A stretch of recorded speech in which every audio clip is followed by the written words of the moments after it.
заряда и бодрости, я думаю, всех сегодняшних гостей и участников. Но хотелось бы мне отметить сегодня одного человечка, который просто завоевал мое сердце. И сегодня я вижу уже эту девочку не первый раз. Это команда «Убойная сила».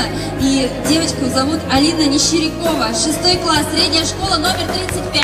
Аплодисменты, пожалуйста. Алин, я бы хотела, вот я его везла, чтобы он стал таким нашим, да, с тобой олимпийским мишкой, вот, который сегодня тебе от меня достается в подарок, и пусть он тебе напоминает о сегодняшнем дне. Вот, там есть от меня слова памятные. Ты большая молодец, правда.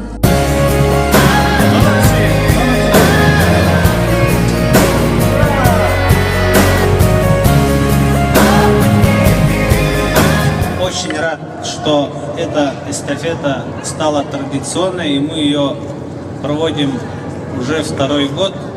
И надеюсь, в следующем году с помощью наших организаторов проведем такие же игры и вновь увидимся в нашем спорткомплексе.